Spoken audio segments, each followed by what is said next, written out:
হাউসে বিদ্যা কৃপণে ধন, মন না দিলে হয় না আত্মার দর্শন। শুধু ভিউয়ার্স, আজকে নতুন একটি এপিসোড নিয়ে এসেছে আপনাদের মাঝে, মেডিটেশন।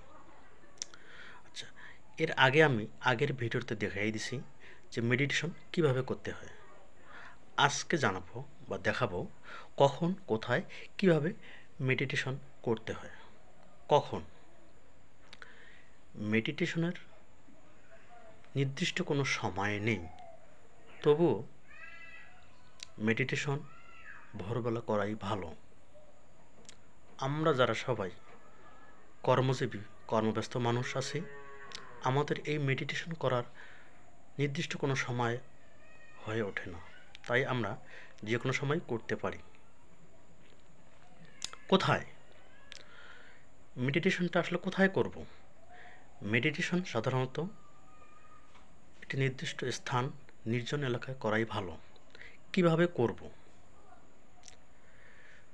মেডিটেশনের সাধারণত তেমন কোনো নিয়ম নীতি নেই, তারপরেও আপনারা যেখানে মেডিটেশন করবেন নিশ্চয়ই মেরুদণ্ড সোজা হয়ে বসে এই মেডিটেশনটা করবেন।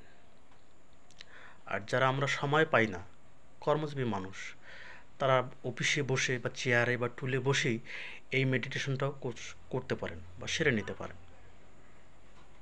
চলেন শুরু করা যাক।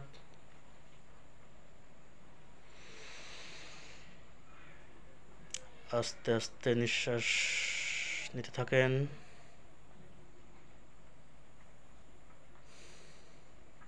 আস্তে আস্তে ছেড়ে দেন।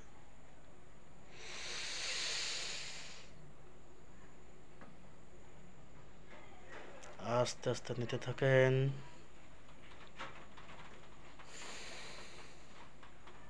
আস্তে আস্তে ছেড়ে দেন।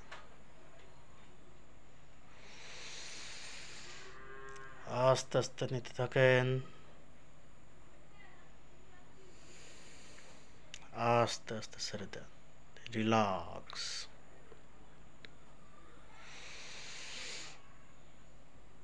মনে মনে ভাবুন পজিটিভ এনার্জি আপনার ভিতরে প্রবেশ করছে। মনে মনে ভাবুন নেগেটিভ এনার্জি আপনার দেহ থেকে বাহির হচ্ছে। মনে মনে ভাবুন পজিটিভ এনার্জি আপনার ভিতরে প্রবেশ করছে। মনে মনে ভাবুন নেগেটিভ এনার্জি আপনার ভিতর থেকে বাহির হচ্ছে। আস্তে আস্তে এইভাবে করতে থাকুন, আশা করি আপনি ভালো ফল পেতে পারেন। ধন্যবাদ, আজকে এই পর্যন্ত।